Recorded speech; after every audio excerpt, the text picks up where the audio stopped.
Muy buenas tardes a todos. Hoy tenemos el enorme placer de estar con don Alberto Venegas Lynch. ¿Qué tal? Muy buenas tardes.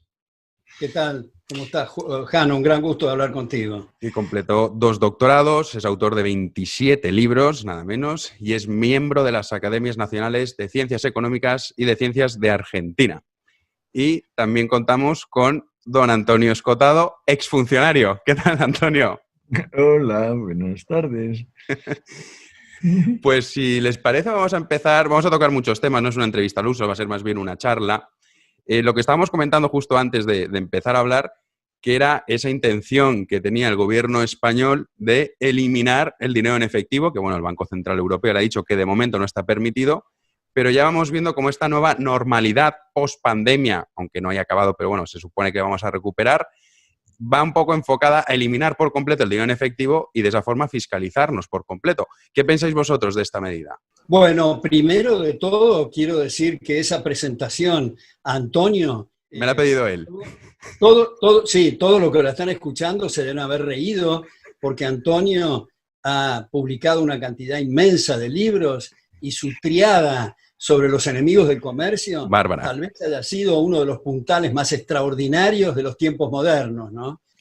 Pero quiero entrar al punto que señala Jano, y es de nuevo la manía del monopolio de la fuerza que llamamos gobierno de decidir qué es lo que hay que hacer, en este caso con la moneda.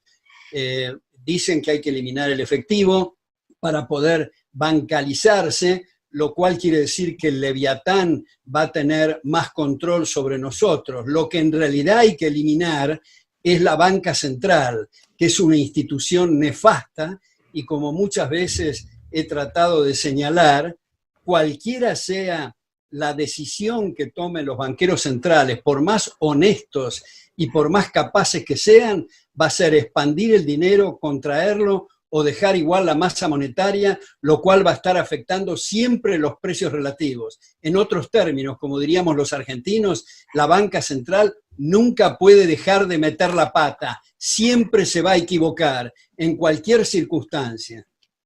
Bueno, eso es la ley de Murphy, que dice que si en principio vamos al 50%, que no, que en realidad vamos al 99% en contra nuestra, si no tenemos máxima pericia y no libramos nada a la improvisación. En el caso este de lo que dice Jano de la liquidación del efectivo, bueno, recordemos, Alberto, por ejemplo, cómo Menger nos sacó del error tan habitual de pensar que el dinero pertenecía a las cosas decretadas, a los designios conscientes.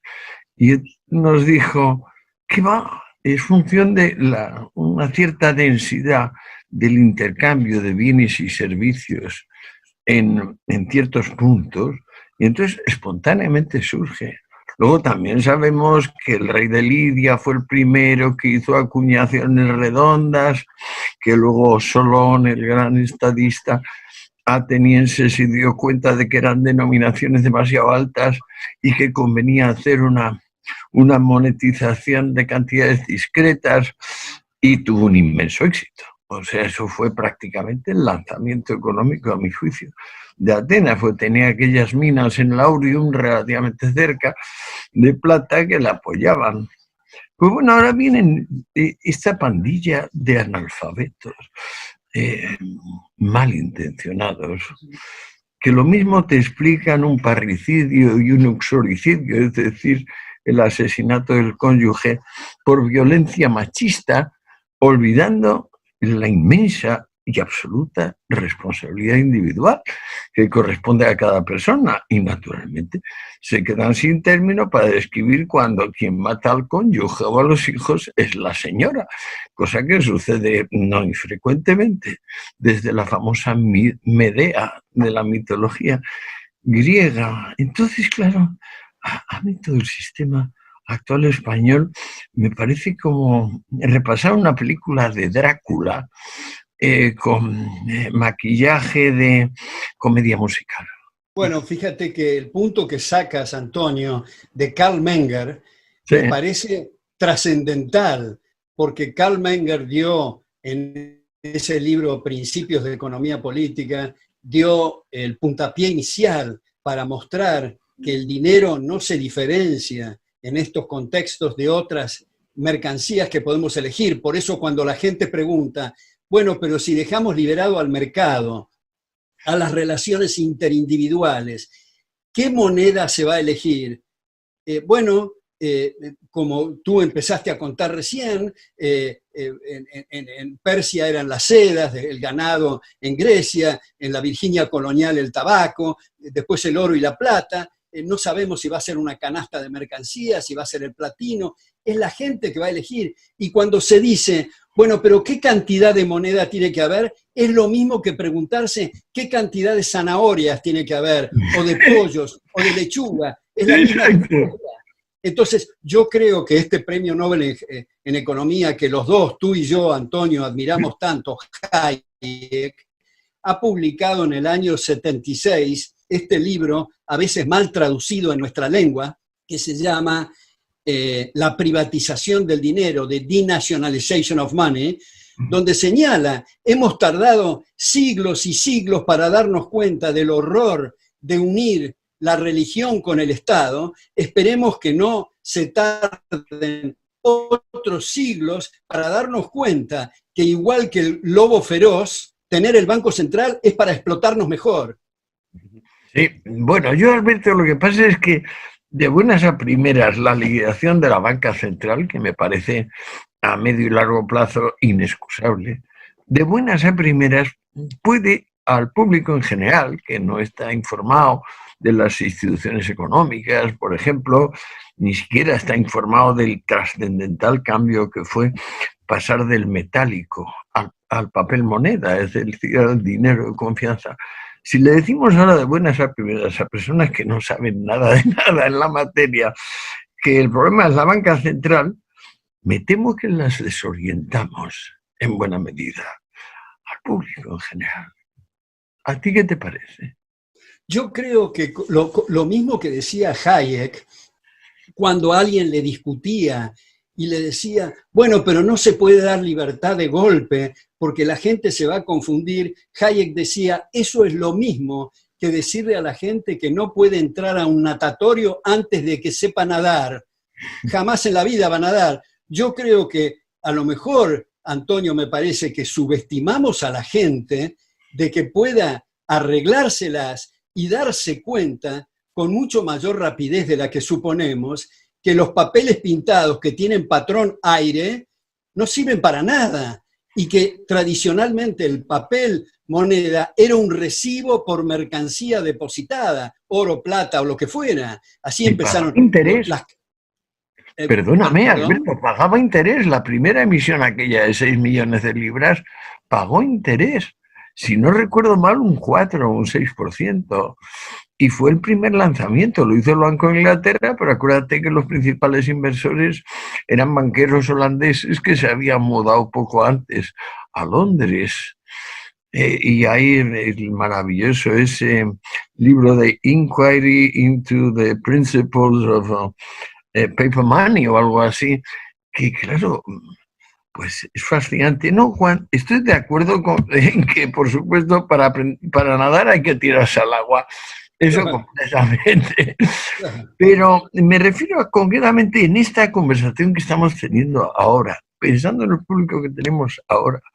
Si tú les planteas hasta qué punto es anacrónica, y siempre lo fue, la banca central, pues entonces quizás, pues no sé, alguno se desengancha y puede decir, pues Alberto es de los del 100% de garantía bancaria y por tanto inmediatamente liquidación del crédito, fulminación del crédito inmediato y tal. Las posiciones de Rothbard que vienen de Mises, por cierto, menudo libro, el de la acción humana o el del crédito. Bueno, es que Mises es un genio, eso no se puede discutir. Pero Mises es anticomunista, Alberto. A mí me parece que ser anti algo ya debilita la posición. Coincidimos, Antonio, coincidimos. Somos los dos pro libertad, pro respeto de las autonomías individuales. Pero en ese sentido, mi conjetura, y es solo una conjetura, desde luego me puedo equivocar, en el caso argentino y tal vez de otros lados, si a la gente se le dice, oye, a partir de ahora puedes elegir tu activo monetario y tu dinero, el primer paso va a ser ir al dólar y abandonar los absurdos que tenemos como el peso argentino y otras monedas similares. Ahora, ¿cuál va a ser el otro paso? Los mismos banqueros van a usar su imaginación para atraerse a la gente y para vender ideas. Oye, este dinero está respaldado en diamantes o en platino o en plata, y así van a competir. Pero hoy no pueden ni siquiera pensar en eso porque está prohibido por el dueño y señor del sistema monetario, que es la banca central, que se ha establecido según las cartas orgánicas para preservar el poder adquisitivo del dinero, y ninguna banca central en la historia, no digo universal porque es un poco grande, pero de nuestro planeta, nunca ha preservado el poder adquisitivo de ninguna unidad monetaria. Entonces me parece que en este sentido la propuesta que ha abierto Hayek, y que ahora hay una bibliografía muy frondosa, especialmente en el mundo anglosajón, en esto, creo que hay que tomarla para el debate. Y en este sentido te agrego, Antonio, algo que tal vez coincidas, pero a mí me atrae mucho una expresión que es de la izquierda más radicalizada, del Mayo francés, un graffiti que, dicho sea de paso, en mi nuevo libro, que paso el aviso, que se va a llamar Maldita Coyuntura, para dejarnos de discutir coyunturas e ir al fondo del tema, este texto que tanto me atrae del graffiti francés dice: seamos realistas, pidamos lo imposible. Y de tanto pechar, empujar e ir al fondo de las cosas, son en verdad realistas porque están marcando las agendas. Completamente de acuerdo, pero además te diré que hay un dato estimulante que quizás has olvidado, el Bitcoin y todos los posibles análogos y herederos. Acuérdate que el Bitcoin salió casi a la par, si no recuerdo mal, a $6, y ahora está a 8.000 aproximadamente. Eso revela hasta qué punto el público espontáneamente puede apoyar una iniciativa que en principio, claro, es totalmente demoledora para este mundo del mangoneo, los ladrones organizados, etcétera, etcétera. De modo que, claro que sí. Yo estoy pensando poner el dinero poco que tengo en bitcoins, por cierto, aunque claro, siempre digo, si yo lo decido, lo van a decir muchos y va a bajar. Había subido tanto justo porque no se habían sumado en principio tantos, ¿no? Pero vamos, es muy actual, Hayek, estoy contigo. Es muy actual el concepto de orden espontáneo. Porque claro, la tentación humana es decir que todo orden viene de una orden como la del cuartel o el seminario, el convento, a toque de clarinazo o de campana. Y claro, eso está colmado de entropía, ese tipo de orden, ese orden decretado, ese orden consciente, limitado al designio de fulano y de mengano. Ahí cojea por fuerza. Y donde surge algo impersonal, por ejemplo el Bitcoin, pues sale adelante. Vamos a ver si somos capaces de explicar por qué las subidas de impuestos son de forma masiva, que es lo que se pretende hacer en España. Bueno, España y Argentina en realidad somos primos hermanos. Yo creo que España va a ser la próxima Argentina, desgraciadamente, Europa. ¡Qué horror! Yo creo que vamos en esa dirección. Vamos a intentar explicar a la gente que nos escucha por qué esta subida masiva de impuestos que se está intentando vender por parte de muchísimos políticos, no solo en España, no solo en Europa, sino también en Sudamérica y en todas las partes del globo terráqueo, para paliar esta crisis económica que estamos padeciendo y que vamos a padecer. ¿Por qué es un error subir los impuestos? Bueno, hay una curva que dice que cuanto más extrema es la severidad fiscal, menor será la recaudación total. He ido oyendo diferentes nombres para el autor de la curva. Una vez le llaman Stephens, otras veces Martin, otras veces yo qué sé. Da igual. Es cierto que extremar la severidad fiscal reduce el monto total de la recaudación, no, ya a corto plazo. Y ese sería un argumento inmediato en contra, pero sobre todo el argumento, a mi juicio, es hands off, o que saque la patita, fuera las manos de donde la ha metido usted. Igual que, por ejemplo, el asunto de las drogas. Dicen que ha metido usted la mano ahí para ayudar al público, pero hombre, lo que ha pasado es que muchísimas más personas que toman drogas, muchísimo más negocio. ¿Por qué me toma usted el pelo? Pues aquí, con esto de el gobierno providente, previsor, que va a ayudar a las personas, claro, dices, oiga, pero ¿usted quién es? O sea, para empezar, ¿usted qué formación tiene? ¿Cómo se atreve usted, señor, a hablar, por ejemplo, como esta ministra nuestra, que su empleo previo ha sido ser cajera de súper y pega ese salto monumental de primero estudiante, luego cajera de súper y inmediatamente ministra? Me imagino que cosas así pueden ocurrir en Argentina, pero no van a ocurrir en Holanda o en Dinamarca. Yo creo que ocurre esto porque todavía no hemos entendido para qué es el monopolio de la fuerza o el gobierno. No hemos entendido que es para proteger derechos en esta instancia del proceso de evolución cultural. No sabemos lo que va a ocurrir más adelante porque hay otros debates paralelos muy interesantes. Tú has mencionado Rothbard, etcétera. Pero digo, en esta instancia es para proteger derechos, para dar seguridad y justicia, que es lo único que no hacen los gobiernos. Entonces, el tema es que si es ilimitado el engrosamiento del Leviatán y que formamos la sociedad como si fuera un inmenso círculo donde todos tenemos metidas las manos en los bolsillos del prójimo, eso es invivible, no se puede sostener. Entonces, me parece que el tema es educativo y quiero terminar esta intervención con dos temas. Uno, el que acaba de tocar Antonio respecto de las drogas, que quiero decirle que él me ayudó muchísimo en su trabajo muy conocido sobre las drogas, y los que empezaron a cambiar mi actitud, que reconozco y confieso públicamente que era pésima, porque yo tenía hace unos 40 y pico, tal vez 50 años, la posición de que había que prohibir las drogas, y fueron alumnos míos de la Universidad de Buenos Aires, citándolo Antonio Escotado, que me convencieron de mi error garrafal.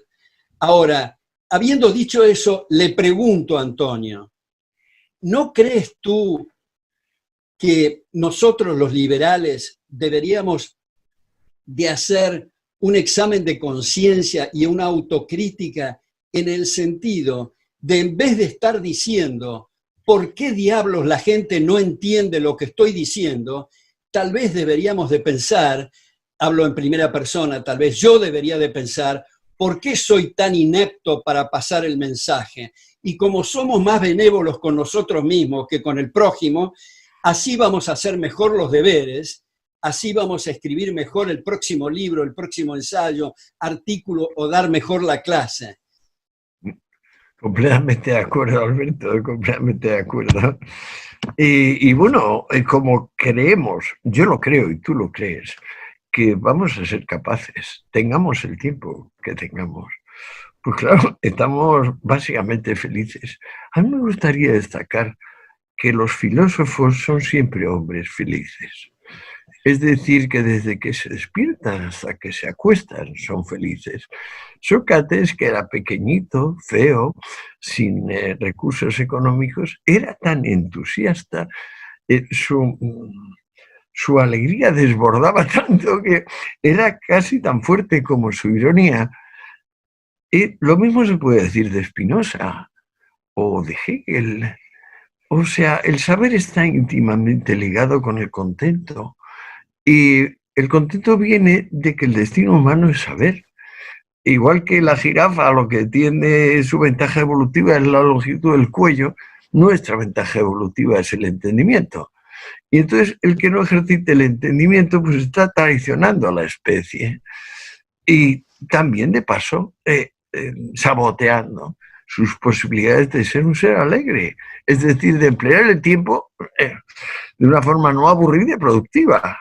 sabiendo de cualquier cosa que no sea exactamente el yo y mi círculo íntimo de problemas. Entonces, transmitir a los demás, que es en lo que terminaba tu intervención, transmitir a los demás lo que nosotros hemos ido experimentando, sabiendo, es en parte función de la franqueza, en parte función de la precisión alcanzada por nuestro estudio, y finalmente yo diría que es necesario que nos eche una mano el que oye.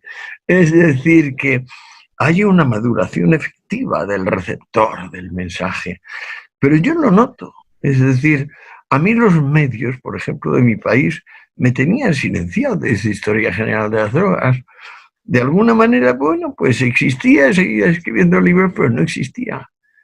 No sucede lo mismo con las redes. Hay otra cuestión para seguir con el planteamiento que nos hizo Jano recién, que no sé si tú estás de acuerdo, no sé si está en el centro del debate, pero en todo caso ocupa un lugar preponderante, y es la noción del derecho.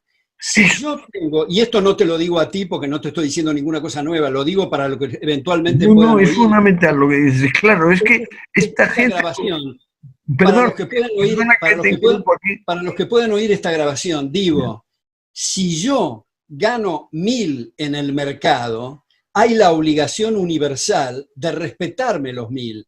Pero si yo gano 1.000 y digo que me tienen que entregar 2.000 cuando no lo gano en el mercado y me otorgan ese derecho, entre comillas, quiere decir que le voy a dar un manotazo al bolsillo del vecino, lo cual significa que voy a lesionar su derecho, lo cual convierte en un pseudo derecho. Yo creo que lo que preguntaba Jano recién de por qué el tema de los impuestos, yo creo que una razón es que no hemos entendido el significado del derecho y estamos cayendo en la era de los pseudo derechos. Derecho a una motocicleta con 2 caños de escape, derecho a vitaminas, a hidratos de carbono, derechos. Pero fíjate, hace relativamente poco, siempre pongo este ejemplo, en la Asamblea Constituyente de Ecuador, en la época de Rafael Correa, seriamente propusieron incluir en la Constitución, afortunadamente esto no prevaleció y no tuvo lugar, pero lo propusieron, incluir en la Constitución el derecho a la mujer al orgasmo. Fíjate, si no es igual esto a una producción cinematográfica de Woody Allen. Esa es la era en que estamos viviendo, sí, la no comprensión de lo que significa el derecho. Entonces, termino con esto. Yo creo que, salvo honrosas excepciones, en la mayor parte de las facultades de derecho no egresan abogados, que significa defensores del derecho, sino estudiantes de leyes que pueden recitar que la ley tal, párrafo tal, inciso tal, dice tal cosa, pero no tienen la menor idea de cuáles son los mojones o los puntos de referencia extramuros de la ley positiva. No saben aquello de Ulpiano, de dar a cada uno lo suyo y cómo remite lo suyo a la propiedad. No tienen la menor idea de eso. Alberto, genial. Además, esto nos introduce al corazón del asunto. ¿Qué es el derecho? Pues el derecho es precisamente lo que no son los reglamentos, lo que no son los decretos. El derecho se puede resumir, como decía Hume, en 2 normas. Una, la propiedad jamás se adquirirá ni se perderá por fraude o violencia. 2, los pactos se cumplen. Ahí está todo el derecho. También lo llaman derecho natural, también Ulpiano lo llamaba justicia, pero no te olvides que en la misma época, o inmediatamente antes de que Marx piense su dictadura proletaria y Comte su dictadura pragmática o positiva, Bentham está proponiendo a los gobiernos de todo el mundo, entre otros al gobierno norteamericano, que entonces América está presidida por Madison, y le está proponiendo: yo le voy a dar un sistema completo de reglamentos que sustituya al derecho. que hace que sea inevitable la jurisprudencia, que evite la suposición de que hay algo previo a lo que ahora mismo yo mando. ¿Te das cuenta de qué barbaridad es todo esto? Pues bueno, estos tres que he mencionado, el señor Bentham, el señor Comte, el señor Marx, todos se declaran darwinistas, es decir, evolucionistas. Pero los tres consideran que la evolución hasta ellos. A partir de ellos ya no hay que dejar que haya evolución.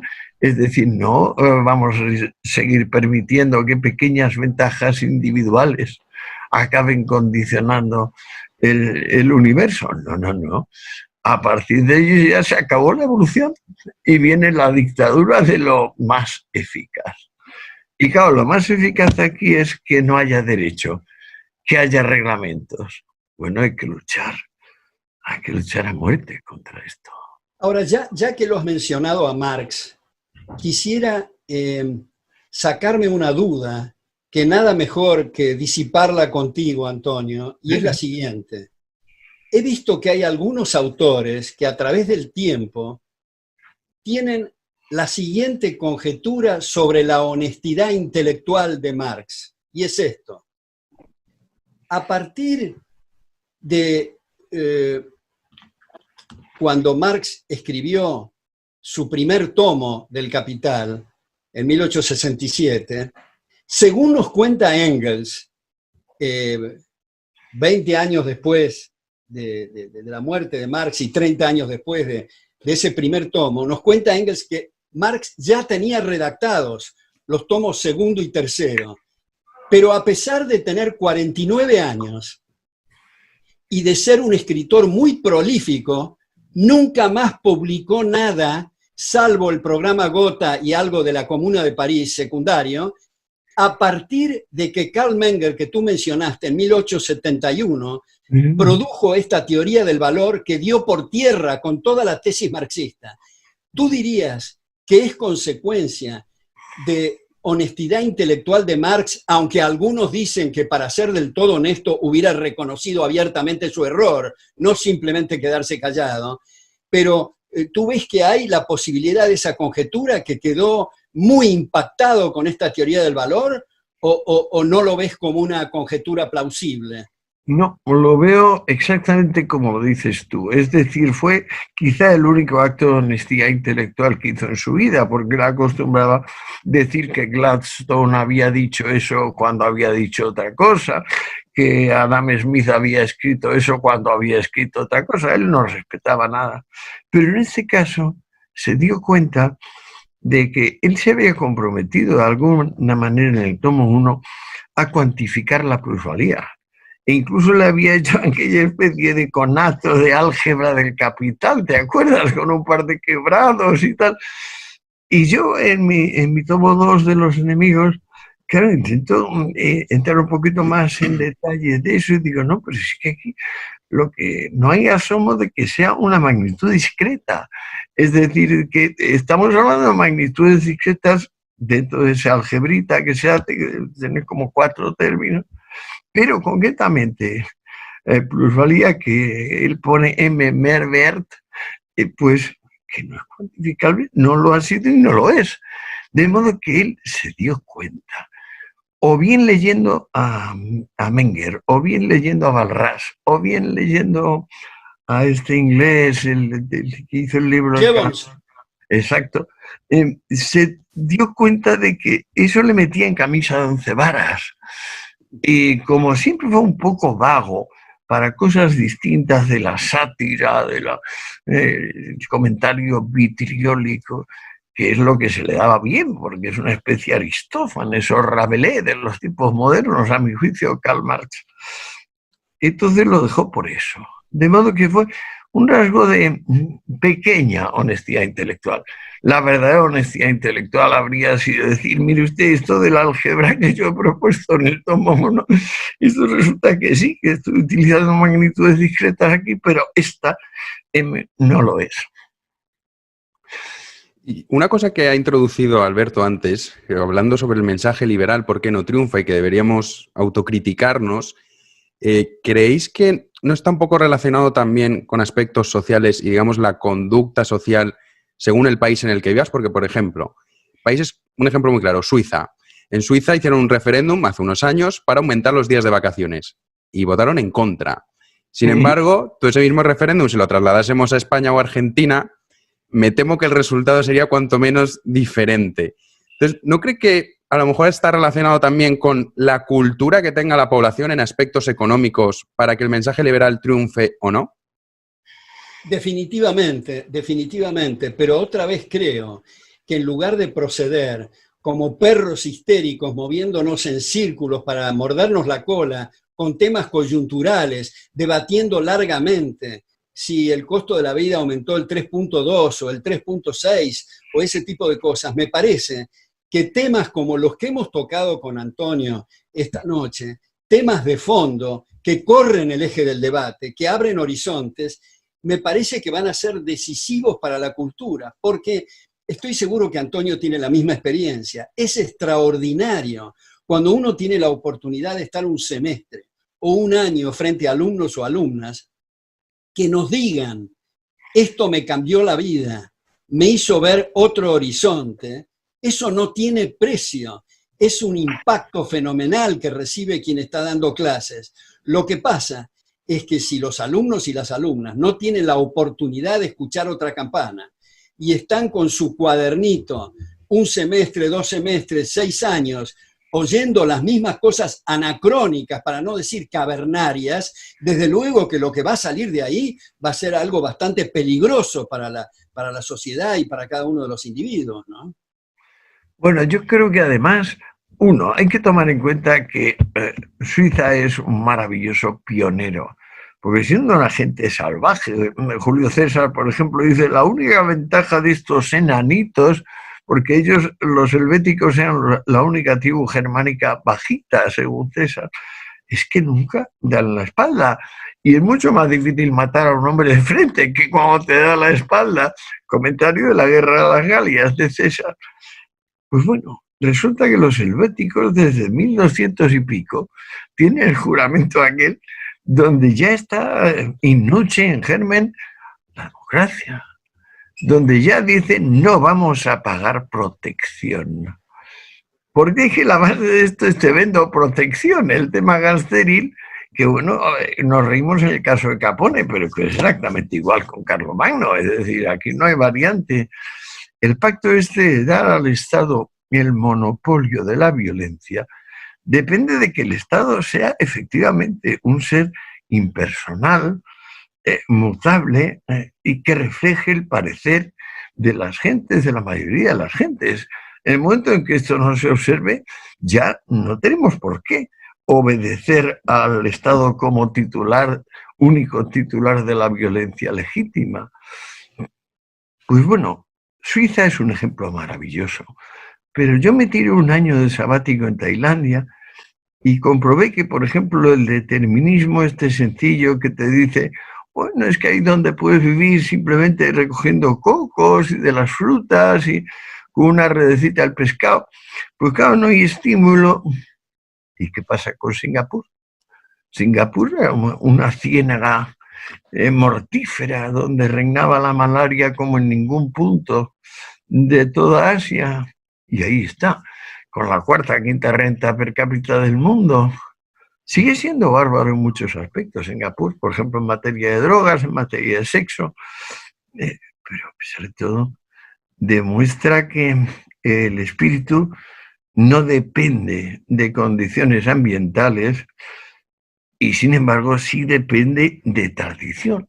Allí donde tienes 9 siglos de democracia, como en Suiza, aunque acabes de venir, o vamos, lleves 10 años y vengas de Etiopía, de alguna manera se te contagia. Y entonces cuando dicen aumentar las vacaciones, dicen no. Igual que dicen no a la renta básica, que fueron un 74% del censo el que dijo no a la renta básica. Y sin embargo, Suiza es el único país lo bastante próspero como para poder permitírsela, sin que sea inmediatamente una ruina para el vecino. Fíjate que me gustaría tomar lo que preguntó Jano de Suiza con lo que tú acabas de decir, Antonio, de la democracia. Yo creo, y esta no es una cosa original, desde luego mía, que la democracia en el llamado mundo libre se degrada y se convierte bastante en cleptocracias, es decir, gobiernos de ladrones, de vidas, libertades y propiedades. Y creo que eso se sale por completo de la idea de autores contemporáneos como Giovanni Sartori, que sostienen que la parte mecánica, accidental y secundaria de la democracia es la mitad más uno o las primeras minorías. La parte sustancial es el respeto a las autonomías individuales. Entonces creo que en lugar de estar esperando los distintos ciudadanos de los distintos países a ver cómo serán los resultados de las próximas elecciones, tenemos que pensar en nuevos límites al Leviatán para que dentro de algunos años no corramos el riesgo de convertir al planeta Tierra en un enorme gulag en nombre de la democracia. Hay un autor argentino, un constitucionalista, que se llama Juan González Calderón, que él dice que los demócratas de los números ni siquiera de números entienden, porque se basan en estas ecuaciones: 50% más 1% igual al 100%, 50% menos el 1% igual al 0%. Las dos ecuaciones son falsas. Entonces, yo a veces propongo, y cuando propongo lo que voy a decir es solamente para hacer trabajar las neuronas y la imaginación, y no necesariamente para decir esto que voy a proponer, pero para pensar en nuevos límites, y es tomar un pasaje de Montesquieu, del espíritu de las leyes, que ha sido muy poco explorado, y que dice más o menos textualmente: está en la índole de la democracia elegir al gobernante por sorteo. Entonces la audiencia, cuando digo eso, me dice: pero ¿cómo? Este individuo debe tener una falla cerebral de envergadura, ¿cómo puede proponer el sorteo? ¿Quiere decir que cualquiera puede gobernar? Exactamente, cualquiera puede gobernar, porque como dice Karl Popper, lo importante son las instituciones y no las personas. Es irrelevante si es Pedro o Juan. ¿Cuál va a ser el incentivo si se establece un sistema así? La gente va a correr y decir: bueno, entonces tengo que proteger mi vida, mi libertad y mi propiedad. Y eso es exactamente lo que se necesita, tener instituciones fuertes, como dice Popper en La sociedad abierta y sus enemigos, y abro comillas porque es textual, para que el gobierno haga el menor daño posible. Sí, eso también lo explicaba muy bien Robinson y Acemoglu en su libro ¿Por qué fracasan los países?, que es verdaderamente el desarrollo son las instituciones. No que un país sea rico te permite que sea un país desarrollado. Bueno, desgraciadamente, Alberto, conoces muy bien Argentina, eres argentino, vives allí. Un país rico que a principios de, finales del 19, principios del 20, era los países más ricos del mundo y que hoy en día se encuentra en la más absoluta miseria. ¿Cómo es posible revertir esa situación? ¿O tú crees que casos como el argentino no tienen salida? ¿Es un círculo vicioso del cual es muy difícil salir? Bueno, en este sentido voy a poner una dosis de un gran optimismo. Y es que en la Argentina hay fundaciones en Tucumán, en Rosario, en Mendoza, en Córdoba, en Corrientes, en Buenos Aires, que son instituciones extraordinarias, que hay chicos y chicas, jóvenes de un valor notable, con tesis doctorales brillantes, que hacen esfuerzos muy extraordinarios. Yo creo que en eso debemos de descansar en el optimismo, porque hay esa oleada de gente joven. Oleada tal vez sea una expresión muy exagerada, porque la oleada es de los populismos y los nacionalismos, las xenofobias y las izquierdas, pero son primeros pasos. Y como digo, la gente es susceptible y muy hospitalaria a razonamientos de este tipo que estamos haciendo. Yo creo que eso no es solo el caso de la Argentina. Hay en muchos otros países también instituciones, algunos débiles, otros no tan débiles, pero que están haciendo estos esfuerzos, que están abriendo caminos, y me parece que tenemos que confiar en esa batalla de las ideas. Completamente de acuerdo. La mención al sorteo es muy feliz porque, bueno, ya sin duda lo sabes, que se empleó bastante en Atenas, el sistema de sorteo. También es del todo oportuno recordar que la democracia no fue nada estatuido tampoco por decreto, sino el resultado de que prosperasen la pericia a la hora de hacer aceites con grados muy bajos de acidez, una forja combinada, el arte de, digamos, de fundir metales con el arte del dibujo y del diseño, que les permitió hacer armaduras exportables al mundo entero, empezando por el yelmo corintio, y luego una alfarería de calidad excepcional que sedujo a todo el Mediterráneo. O sea, estos tres grupos de gentes, los olivareros, los alfareros y los herreros griegos, llegaron a tener tal éxito que el volumen demográfico alcanzado por ellos empezó a asemejarse al volumen de la plebe. Y en ese mismo instante, pues claro, deliberaron, podemos aliarnos con la plebe, que si no se va a aliar con los jerarcas, con los aristócratas, como por ejemplo Alemania en tiempos de Bismarck, que te acercas el superpoder de terratenientes a el proletario más proletario.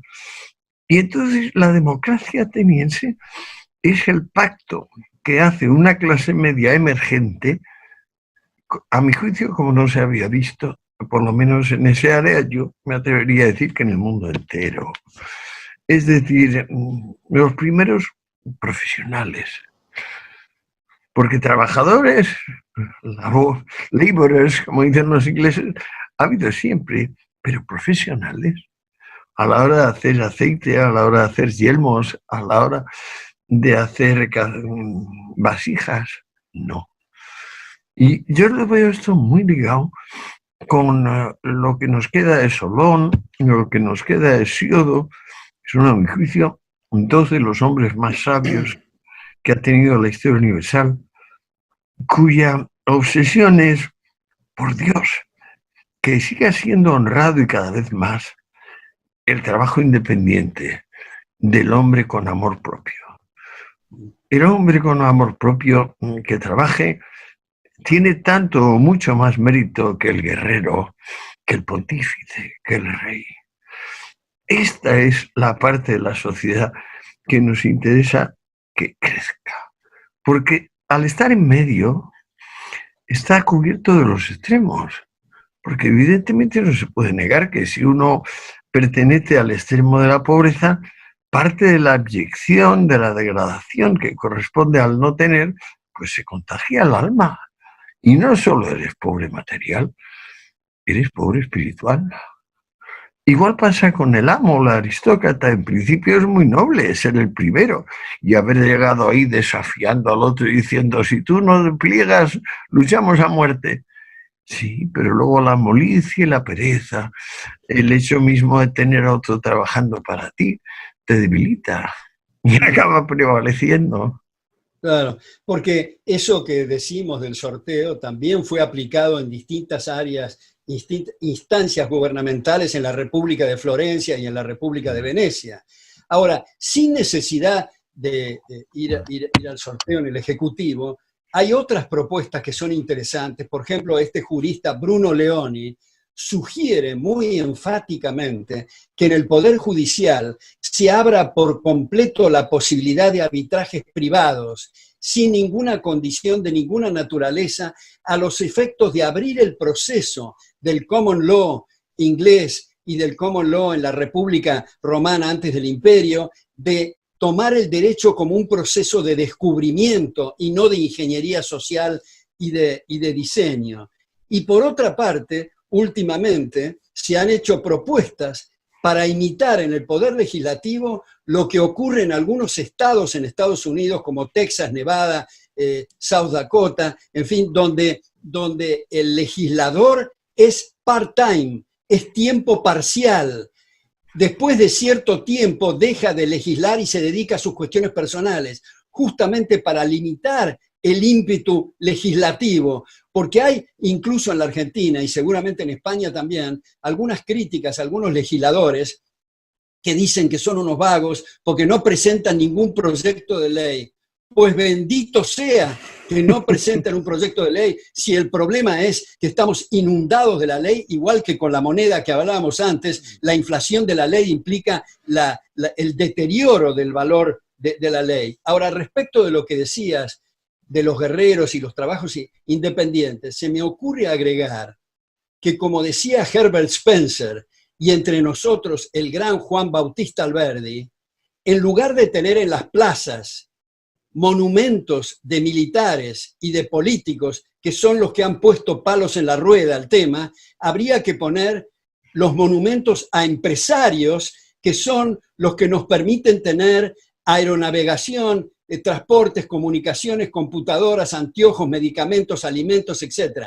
Y por supuesto, no me estoy refiriendo a aquellos empresarios, en realidad canallas, que están aliados con el poder para explotar a la gente con privilegios. Me estoy refiriendo a la gente que en el mercado, empresarios, que para mejorar su posición patrimonial no tienen más remedio que mejorar al prójimo, sea vendiendo zapatillas o pantalones, o salchichas o lo que fuera. Entonces, me parece que reivindicar el rol del empresario en momentos en que en nuestra región hay un embate contra el comerciante y en todo caso se perdona al comerciante chico como si no fuera su ambición ser grande, y resulta que cuando es grande es denostado y es mandado a la horca. En los extremos están las situaciones de este país gobernado por ese personaje que habla con los pajaritos, léase Venezuela, y la isla cárcel cubana, que lleva 60 años de tener una especie de campo de concentración.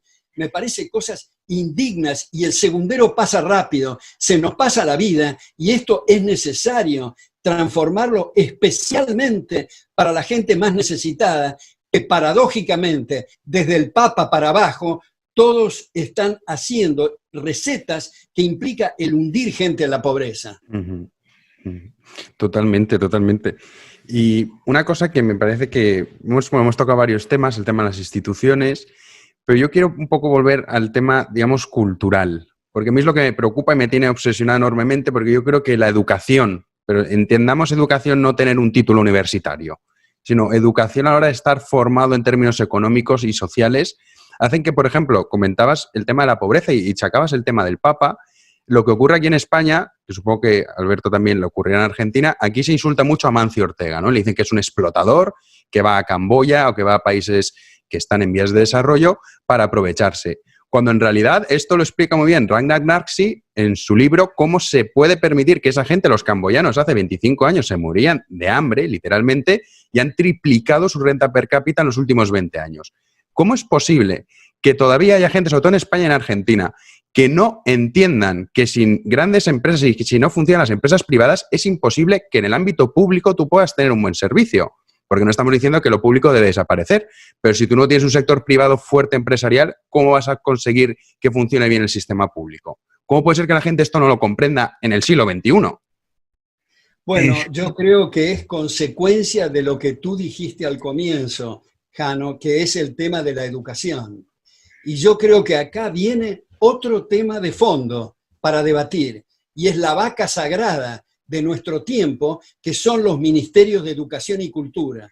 Aceptar el cargo de ser un ministro de Educación o Cultura es una bofetada a la inteligencia, porque la educación implica procesos abiertos de prueba y error competitivos que entre las instituciones se hacen de auditorías cruzadas en busca de la excelencia. Y si hay que reconocer o acreditar determinados títulos, pues que se haga como originalmente academias e instituciones privadas que también en auditorías cruzadas se controlan entre sí. Nadie tiene la precisa, ni Antonio, ni yo, ni Jano, ni nadie puede decir yo voy a establecer cuál es la estructura curricular ideal. No, eso demuestra ignorancia, es un proceso abierto. Nunca vamos a llegar a una meta final. Estamos siempre en ebullición, en un proceso evolutivo. El aprendizaje tiene que ser de puertas y ventanas abiertas, que entre mucho oxígeno y competencia. Una, como digo, de las vacas sagradas de nuestra época son esos ministerios, que todavía la gente dice, bueno, vamos a esperar tener un buen patrón que nos diga en qué tenemos que educar nosotros y nuestros hijos. Eso es una falta de respeto, me parece, a la gente. Bueno, esto es un chorro de cuestiones lo que se nos está abriendo. Evidentemente, los filántropos de nuestro tiempo, yo diría que de todos los tiempos, son los fabricantes inventores, que han descubierto lo menos mecánico del mundo, que es cómo taylorizar, cómo mecanizar la producción de un artículo que empezó siendo de lujo y termina siendo de uso absolutamente común. Sobre todo ahora ha llegado a ser el iPhone, que es un aparato de increíble complejidad y sin embargo difundido hasta la última persona del planeta. Yo no lo tengo, pero porque soy un bicho raro, aunque estoy todo el día trabajando en internet, ¿no? Pero no lo tengo porque me molesta que me vibre o que me suene una cosa cerca al cuerpo. Me parece un desafío a mi autonomía personal y eso ha hecho que no lo acepte nunca. Y seguro que no lo voy a aceptar en el futuro. Pero son los filántropos los verdaderos. ¿Y por qué no se reconocen? ¿Por qué no tienen estatua en los pueblos y en las ciudades? Pues porque reina esta insolente, necia y resentida idea de que quien trabaja es el empleado, cuando evidentemente quien trabaja es el empleador, y si no, va a la ruina. De modo que quien regala trabajo a la colectividad es siempre el empresario, no el empleado por el empresario. Pero luego lo cubres con esta falsedad malévola de no, el empleado es bueno, el empleador es malo, el empleador es explotador, el empleado es explotado. Estos son memeces malsanas que han ido prosperando. Pero bueno, tú y yo, por ejemplo, nuestra obra va completamente en la línea de decir no y no a esto. No porque seamos pesimistas, al contrario, porque confiamos en la condición humana, porque sabemos de la potencia del espíritu, que nunca podrá ser sobrevaluada. Pero claro, este espíritu es un yo, pero también es ante todo un nosotros. En el momento mismo en que este espíritu se subjetivice y particularice, pues deja de ser quien es. O sea, es siempre un ten con ten. El hombre libre, el investigador, tiene que tomar en cuenta que su trabajo no es nada y al mismo tiempo es el ladrillo sobre el que se construye el cosmos verdadero, que es el flujo de conciencia. Porque tampoco nos engañemos. O sea, todo lo que tenemos de realidad es el flujo subjetivo de cada conciencia.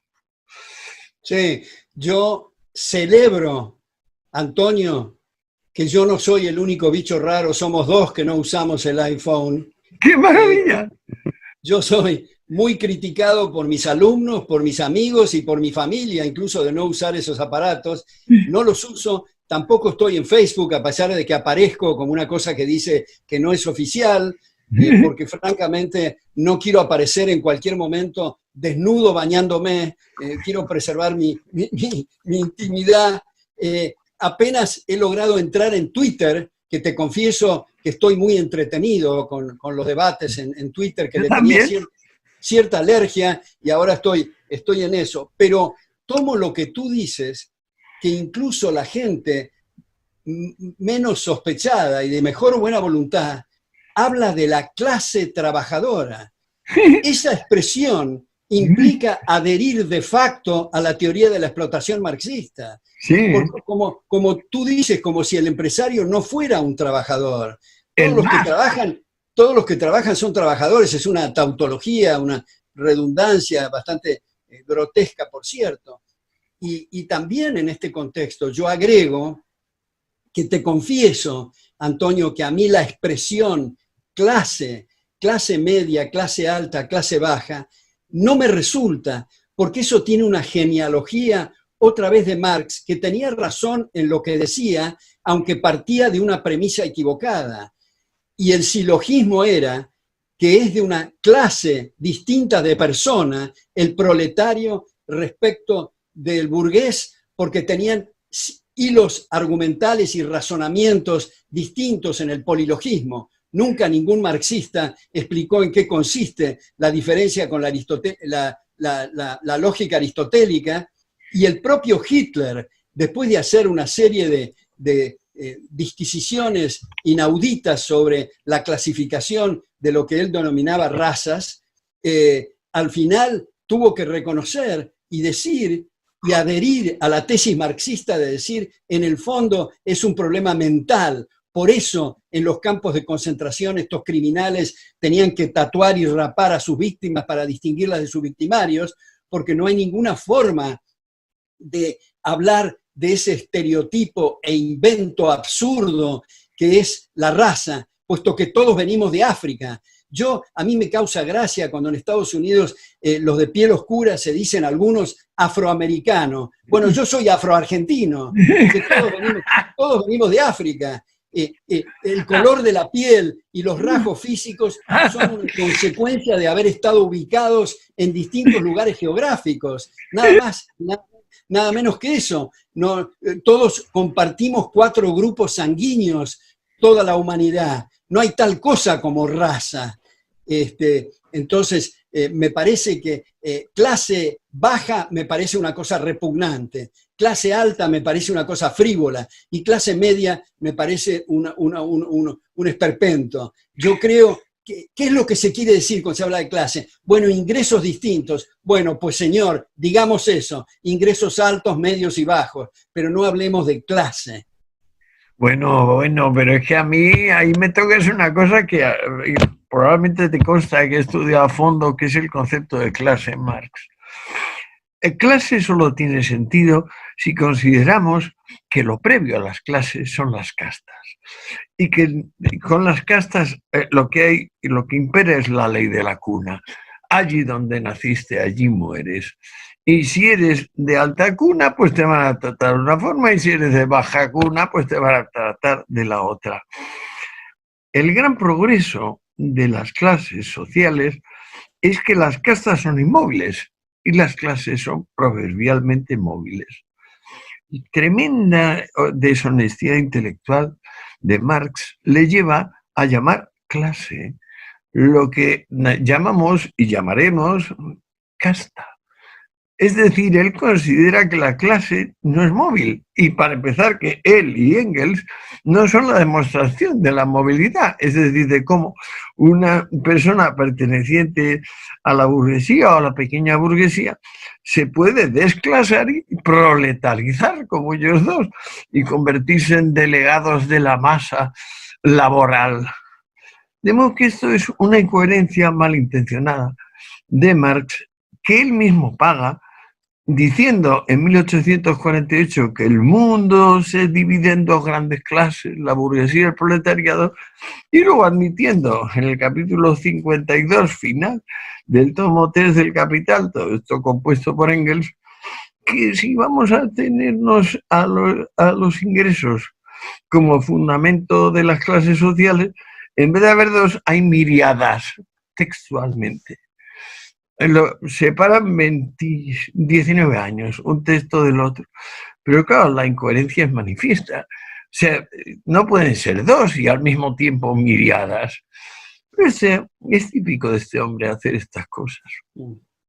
Yo comparto plenamente tu espíritu y lo que acabas de decir, pero yo creo, insisto, que la expresión clase no es compatible con la sociedad abierta, porque no se trata de clases distintas de personas, aunque haya movilidad social, no se trata de clases distintas de personas, se trata de la misma naturaleza de los humanos que cambian en distintas posiciones de ingresos simplemente. Ahora, Marx ni ningún nazi, desde luego, han explicado en qué consiste concretamente las hilaciones distintas del proletario o del burgués. ¿Qué pasa con el proletario que se gana la lotería?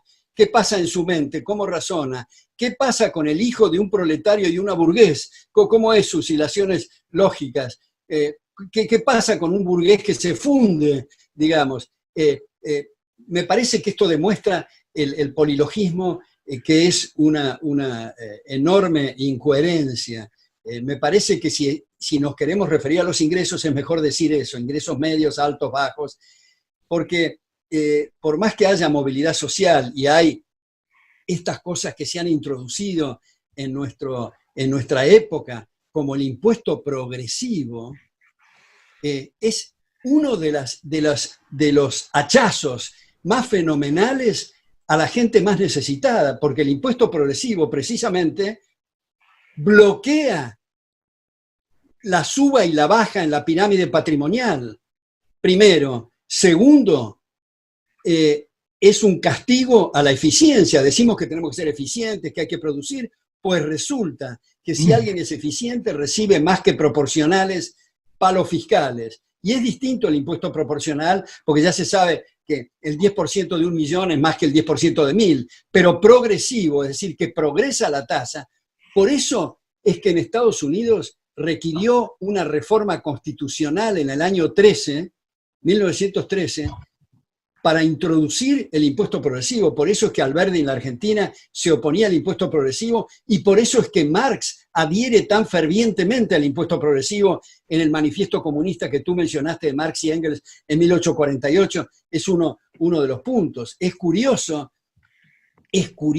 que en nombre de la lucha contra el comunismo y el totalitarismo estemos en Occidente adoptando literalmente los 10 puntos del manifiesto comunista. Es curioso cómo podemos salir de esa situación con esa cuestión, como decía Jano antes. El problema es cultural, el problema es de educación. Y la gente, cuando uno dice esto, dice, bueno, pero la educación es muy a largo plazo. Por supuesto que es a largo plazo, pero cuanto antes empecemos, mejor. Entonces, yo creo que acá viene otro asunto, y por supuesto que no me estoy dirigiendo a Antonio y a Jano, pero sí a los que eventualmente nos se pueden estar oyendo. Tenemos que darnos cuenta que todos estamos interesados en que se nos respete. No importa si nos dedicamos a la jardinería, a la música, a la literatura, al derecho, a la economía, la medicina o lo que fuera.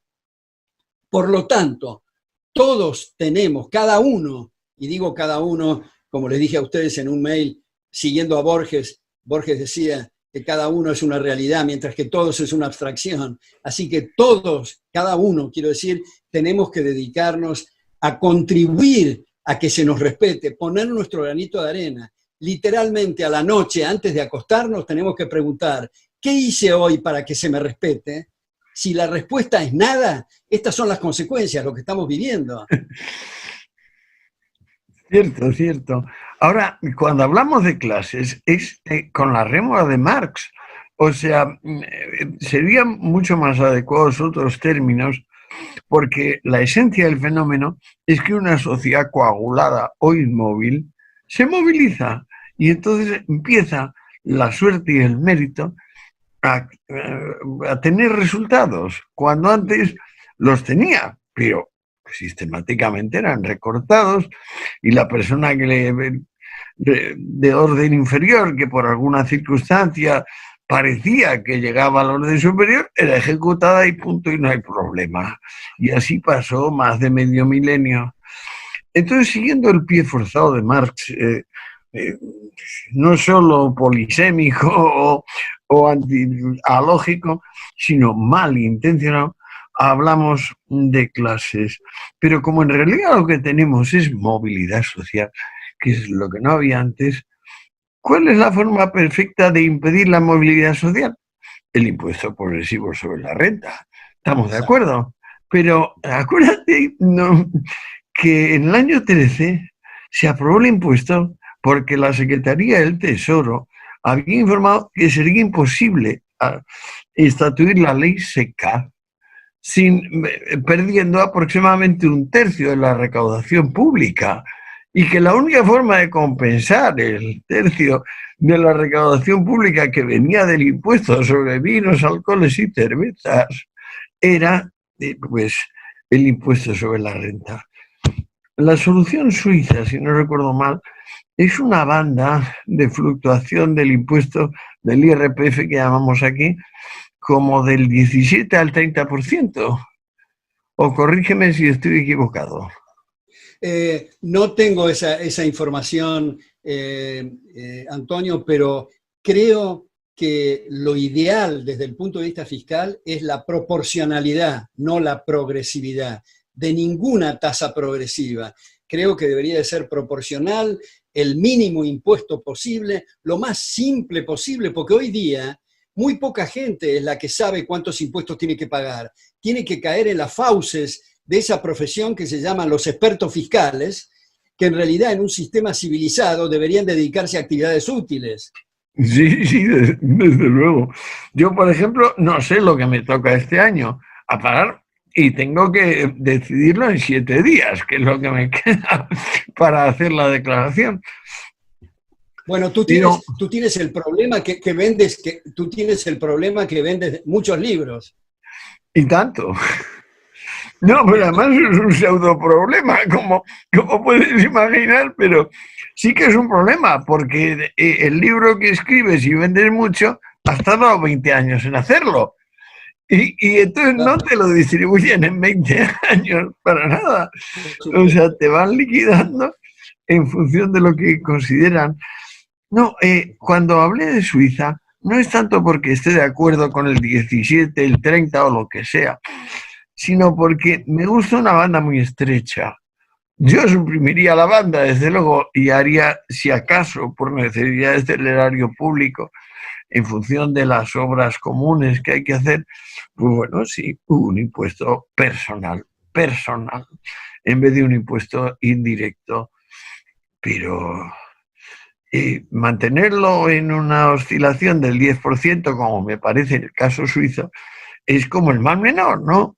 Al fin y al cabo, la democracia también es el mal menor ante la tiranía o la oligarquía. De modo que, una de dos, o realmente cuando venga la inteligencia artificial nos permitirá establecer cuáles son las necesidades reales de amortización de cada sistema particular. O si no, podemos plegarnos por populismo, por aceptación de que si no va a haber muchas personas estimuladas al rencor y a la agitación. Eso, un cuarto de impuesto directo. Ahora, desde luego, me parece indeseable, estoy contigo. O sea, ¿qué es esto? ¿Por qué se mete la mano en el bolsillo del ciudadano? ¿Qué es esto? ¿En nombre de qué? Claro. Yo creo, Jano, bueno, ahora ya hace 1 hora y cuarto creo que estamos, tal vez no tengamos mucho más tiempo, pero acá tocó un punto, Antonio, que daría para otra conversación tan amistosa y agradable como la que hemos tenido hoy, sobre eso que yo considero que es una contradicción en los términos, que es inteligencia artificial. Pero daría para otra. Esa la podemos programar para otra ocasión, pero yo antes de cerrar sí que me gustaría, porque habéis mencionado el manifiesto comunista, creo que era el punto 2 de esos 10 puntos que recogen Marx y Engels sobre el impuesto progresivo, creo que era el 2. El que lo lea en resumen es acabar con la propiedad privada, que es, vamos, el residuo de libertad más absoluta que tiene el ser humano.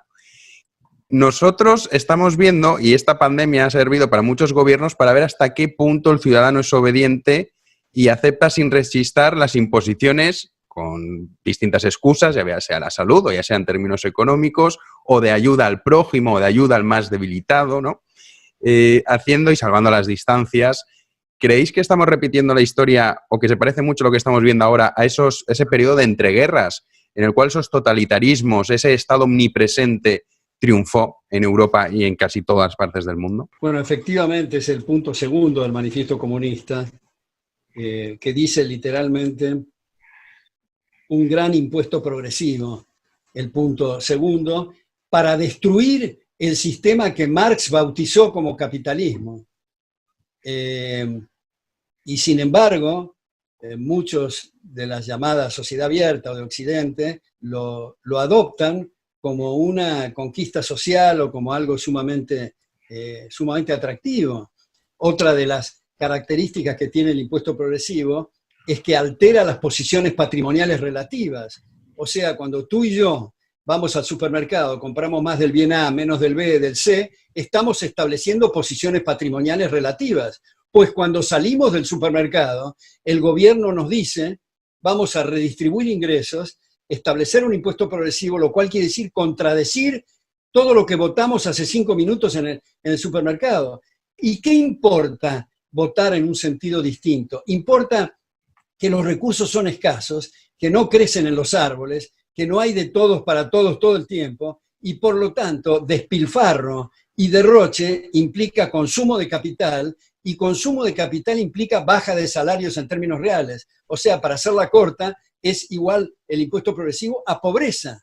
Entonces, está bien que Marx lo proponga porque quería destruir el sistema capitalista, pero lo curioso es que muchos que se dicen partidarios de la sociedad libre están enfatizando en este asunto de la progresividad, ¿no? Y como tú dices, Jano, dice más o menos textualmente Marx y Engels en el Manifiesto Comunista, todo mi programa puede resumirse en lo siguiente: 2 puntos, abolición de la propiedad privada. Así es. Y eso ha sido una gran contribución, entre tantas otras, de Ludwig von Mises, que mostró que no hay tal cosa como una economía socialista, puesto que donde no hay propiedad no hay precios, y si no hay precios no tenemos la menor idea si conviene hacer los caminos de asfalto o de oro. Y si alguien levanta la mano y dice, no, de oro es un derroche, es porque recordó los precios relativos antes de abolir la propiedad.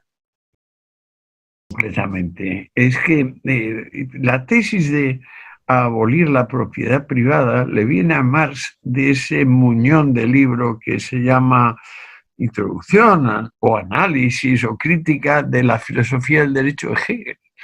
Cuando me puse a leerlo, constaté con estupor que, claro, como sí conozco bastante bien la filosofía del derecho de Hegel, por alguna razón Marx se ciñó a un octavo del texto de Hegel para extraer el conjunto de su rudimentario trabajo.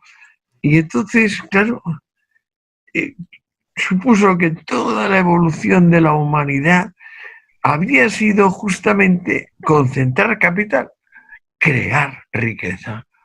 Y también lo dice el manifiesto, no se pueden comparar con las pirámides de Egipto, las obras recientes de la burguesía, etcétera, etcétera.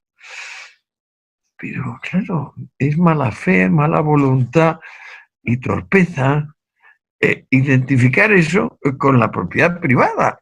Porque claro, la propiedad privada es lo mismo que la propiedad pública.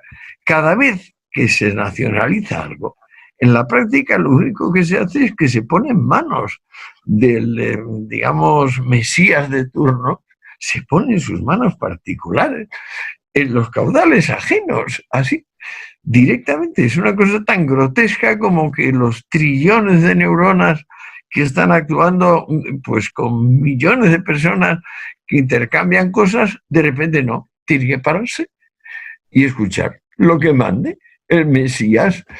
Y claro, esto es una pérdida, digamos, de información general en el sistema. Creo que este es el gran hallazgo de Mises, es decir, que se produce una fuga de información.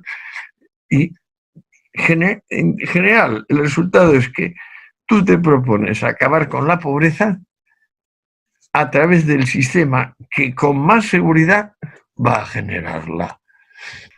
Oye, qué delicia de reunión, ¿eh? Si queréis, podemos, porque llevamos 1 hora y 20 no, ya.